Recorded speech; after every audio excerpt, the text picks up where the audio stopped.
मेरे पास गए, कहने लगे आना जरूर पड़ेगा कार्यक्रम में। मैंने कहा आप निश्चित रहिए, मैं जरूर आऊंगा। इन्हें लगा कि पता नहीं इधर उधर। सच्चाई यही है कि मुझे कल दिल्ली जाना पड़ा था और मैं आज जरूरी एक मीटिंग थी, मैं यहां से फिर दिल्ली जाऊंगा। अभी बता रहा था, अभी मैंने प्रोग्राम भेजा, वापसी दिल्ली जाऊंगा मैं, लेकिन इस कार्यक्रम में मुझे जरूर आना था। परिवार का कार्यक्रम है, अपनों का कार्यक्रम है, आप सबका कार्यक्रम है, इसलिए आपके बीच मुझे आना जरूरी था। आप सबका बहुत बहुत धन्यवाद, बहुत बहुत धन्यवाद।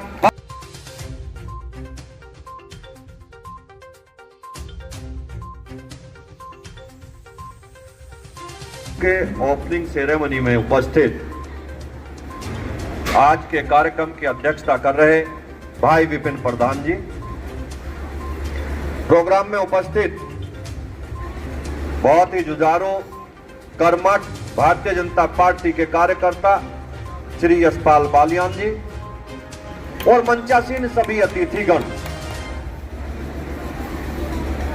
स्कूल के संचालक और हमारे बड़े, और बड़े ही नहीं, हम लोगों के गार्जियन, चूंकि हम जब से छोटे छोटे थे तब से उन्हीं के साथ रह के, उन्हीं के साथ चल के काम करना सीखा। ऐसे हमारे बड़े नारायण सिंह जी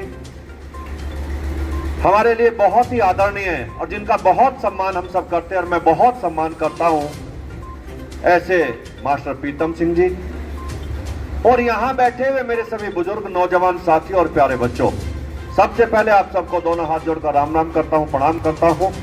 और न्यू एरा स्कूल की ओपनिंग पे आप सबको बधाई देता हूं और बधाई देता हूं मैं नारायण सिंह जी को, प्रीतम सिंह जी को, पूरे परिवार को कि आपने शिक्षा के क्षेत्र में, वैसे प्रीतम सिंह जी हमेशा शिक्षा के क्षेत्र में पहले से काम करते रहे, हमेशा से ये परिवार सामाजिक हिस्सों में, सामाजिक कार्यों में बढ़ चढ़ के हिस्सा लेता रहा। नारायण सिंह जी हमेशा से सामाजिक कार्य में बढ़ चढ़ के हिस्सा लेते रहे।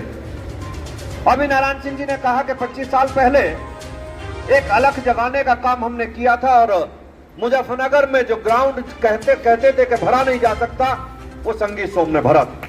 संगीत सोम कभी नहीं भर सकता था उस ग्राउंड को।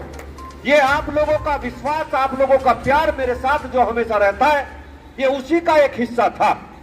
नहीं तो मैं तो आप ही के पास इन्हीं गलियों में रह के, यहीं लाडपुर में रह के, यहीं खतौली में रह के, गलियों में इन्हीं में पढ़ा और बड़ा हुआ हूं। मैं कोई आपके परिवार का सदस्य हूं, नेता नहीं हूं, मैं इतना जरूर कहूंगा, लेकिन मैं हमेशा कोशिश करता हूं कि मुझसे ऐसा कोई काम ना हो जाए कि जिससे आपकी गर्दन नीची हो जाए। क्योंकि आज मैं जिस स्थिति में हूं, मेरे पे दुनिया में किसी का एहसान नहीं है साहब। अगर एहसान है भगवान के बाद तो आप लोगों का एहसान है, मुझे यहां तक आप लोगों ने पहुंचाया। आप लोगों ने झाड़ू लगा के, आप लोगों ने काम करके, आप लोग, मैं बस कहता था, लाडपुर जैसे गांव से मैं कहता था कि एक नहीं 4 बस भरनी है, तो आप 4 ही बस छत से डांटते, छत के तक डांट के और भर के लेकर चलते थे। मैं किसी गांव में चला जाऊं, आप 4-4 बस, 6-6 बस भर के लेकर चलते थे। जहां नेता एक बस नहीं भरता, आप 4-4 बस भर के लेकर चला करते थे। मैं अभी बात कर रहे थे रामराज की, अभी बात करी लड्डू बांटने की। हम सनातनी लोगों के जीवन में 500 साल में यह मौका आया है साहब। यह एक ऐसा मौका था जो जिंदगी में दोबारा किसी को ना मिले, ना मिला और ना आगे मिलेगा। दिवाली हर साल आती है, लेकिन 22 जनवरी का दिन दुनिया में दोबारा नहीं आएगा। हम सनातनियों के लिए पूरी दुनिया में इससे बड़ा पर्व नहीं हो सकता। और हिंदुस्तान के 140 करोड़ लोग जो अभी भले किसी धर्म में बटे हो, जो पहले से सनातनी थे, उन्हें मानना चाहिए कि उनकी जिंदगी में यह दोबारा मौका नहीं आ सकता साहब। इस जमीन पे जो पैदा होता था, 500 साल के उसकी इच्छा रहती थी कि क्या मैं अपने आराध्य श्री रामचंद्र का, क्या मैं अपने आराध्य रामलला का मंदिर बनते हुए देख पाऊंगा क्या मैं प्राण प्रतिष्ठा देख पाऊंगा क्या? लेकिन कोई देख नहीं पाया। आप सौभाग्यशाली व्यक्ति हैं कि जो उस क्षण को देख पाए और महसूस कर पाए। आप सोच के देखिए, कल्पना करिए, लाखों लोगों ने अपने जीवन की आहुति दे दी, लेकिन कभी मौका नहीं मिला। आप लोगों को वो मौका मिला। मैं कहना चाहता हूं, शिक्षा का मंदिर है आज जहां मैं आया हूं। कोई पॉलिटिकल भाषण यहां नहीं करूंगा, शिक्षा का मंदिर है। मैं इतनी जरूर उम्मीद करूंगा नारायण सिंह जी से, प्रीतम सिंह जी से, कि ये शिक्षा का मंदिर है। और शिक्षा के मंदिर में मेरा मानना रहता है कि शिक्षा से पहले संस्कार की जरूरत होती है। बच्चों को पढ़ाई के साथ साथ और पढ़ाई से पहले आप संस्कार देना, क्योंकि मेरा हिंदुस्तान, मेरा भारत मेरे संस्कारों से पहचाना जाता है। आप दुनिया में कहीं चले जाइए, अगर हमारी पहचान होगी तो हमारे संस्कारों से होगा।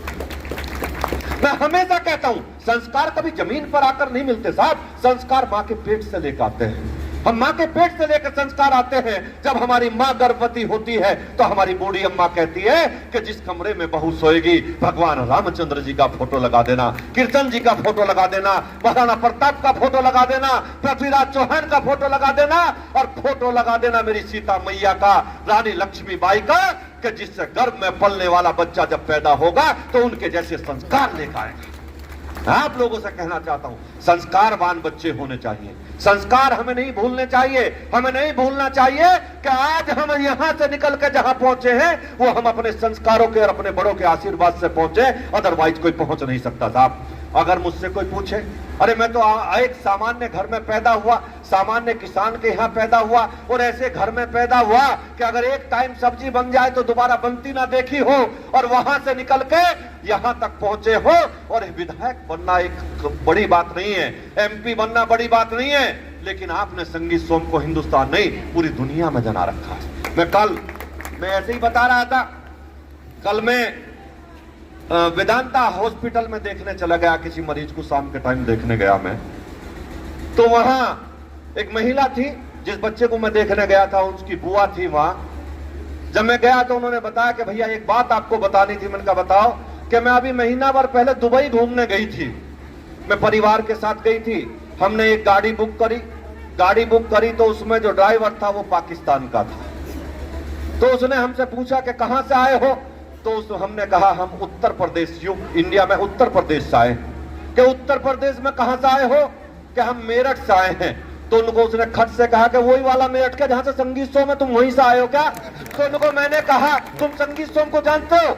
तो उसने उनको मोबाइल खोला और कहा कि सारे भाषण भी सुनता हूं उसके, और सारी वीडियो भी देखता हूं, और पूरी दुनिया में सब उसके भाषण और वीडियो देखते हैं। ये सौभाग्य की बात है, ये मेरे लिए सौभाग्य की बात है। ये मैं नहीं कर सकता है, ये आपके मेरे बड़ों के दिए हुए संस्कार हैं जिससे मैं आगे चलता हूं। और बड़ों के बिना आशीर्वाद और संस्कार के इस दुनिया में किसी को गलत प्रेमी हो कि वो आगे बढ़ सकता है तो जिंदगी में कभी नहीं बढ़ सकता।